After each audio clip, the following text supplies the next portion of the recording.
મહુવા નગરપાલિકાનું રાજકારણ છેલ્લા ઘણા સમયથી ગરમાયું છે. મહુવા નગરપાલિકાના 19 સભ્યોએ બળવો કરતા બજેટ નામંજૂર થયું છે.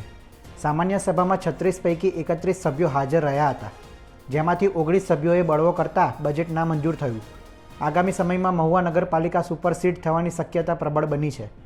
ગઈકાલના રોજ અમારે મહુવા નગરપાલિકામાં બજેટની બેઠક હતી અને અમારા 30 જેટલા ભાજપના સભ્યો છે, છતાં કારોબારીનું એવું કહેવું છે કે અમને બજેટ મળેલું નથી. અમે 4/2/2025ના રોજ અમે એ લોકોને બજેટ કારોબારીને આપી દીધેલું છે અને કારોબારી એમાં સહી પણ કરી દીધેલી છે, છતાં બેઠકમાં બજેટ નામંજૂર કરાવ્યું છે. હું બચુભાઈ પટેલ, પ્રમુખ Mahuva chamber of commerce and industries. મહુવાના આપના કહેવા મુજબ મહુવાના ઇતિહાસમાં પહેલી વખત બજેટ મંજૂર થયું છે. ગામના વિકાસમાં, ગામના હિતમાં અને લોકો માટે આ એક દુઃખદ ઘટના છે.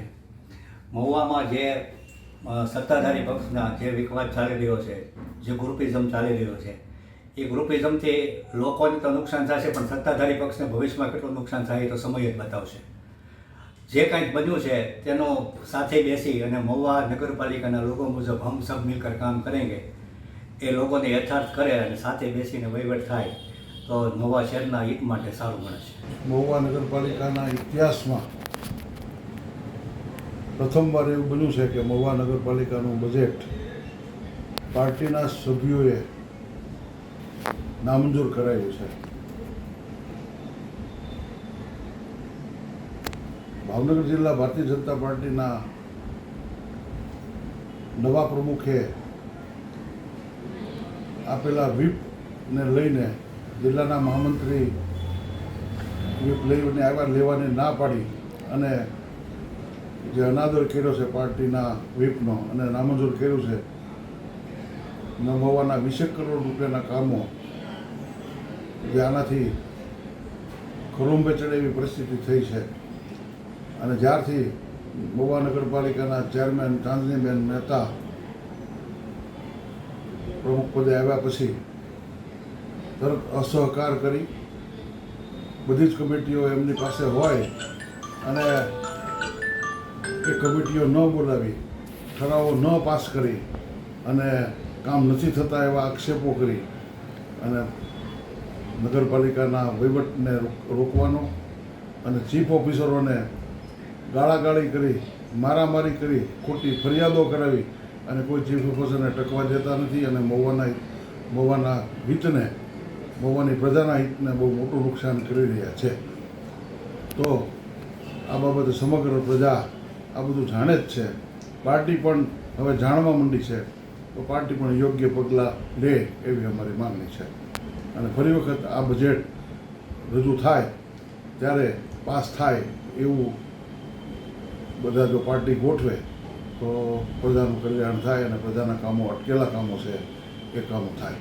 નમસ્કાર, મારું નામ મેહુલ મહેતા છે.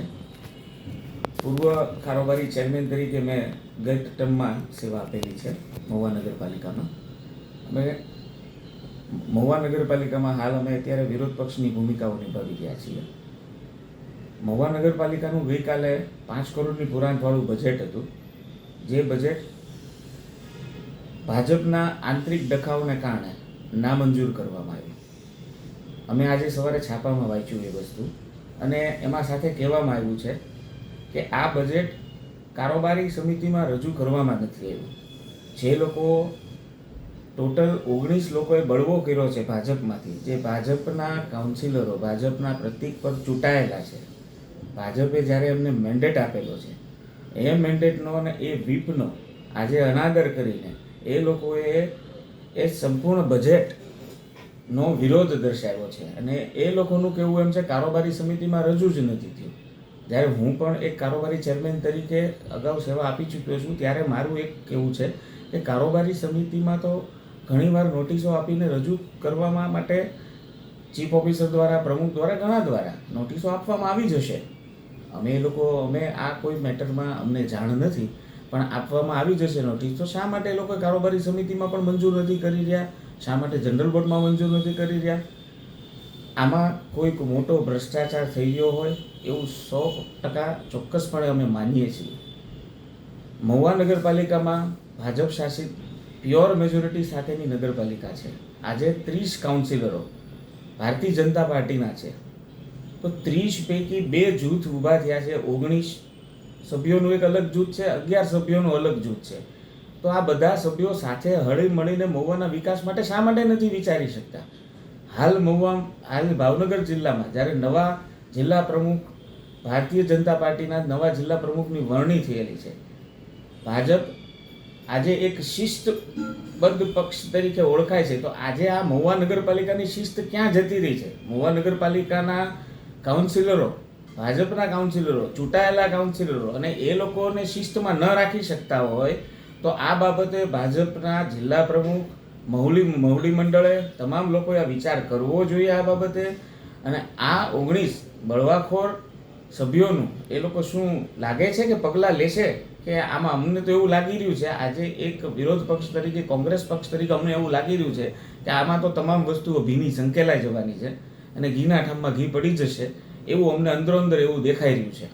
મારું નામ પઠાણ રઉફ છે અને બજેટ રિજેક્ટ થયેલું છે, તો ભાજપના લોકો અંદરો અંદર બાંધી રહ્યા છે. એની જે છે રિજેક્ટ થયું છે બજેટ. તો અમારે ગમે એ પ્રશ્ન ઉકેલવા હોય તો અમારે ક્યાં જવું એમ, ને અંદરો અંદર બાંધે છે તો અમારે કોને સંપર્ક કરવો, કોને નહીં. સર તો અમારે ભાજપ અંદરો અંદર બાંધે છે તો અમારે ગટર લાઈન કે રસ્તા બનાવવા કે બ્લોક શેરીએ નખાવવાના અરજી કોને આપીને અંદરો અંદર ભાજપ જે બાંધે છે એની કારણે અમારે કોને સવાલ કરવો? ભાજપના જૂથવાદ અને અવ્યવસ્થાના કારણે શહેરનો વિકાસ રૂંધાયો છે, ત્યારે પક્ષ બળવાખોરો વિરુદ્ધ પગલાં લે તેવી સ્થાનિકો માંગ કરી રહ્યા છે. ફરીથી બજેટ રજૂ કરી પસાર થાય તેવી સ્થાનિકોને આશા છે.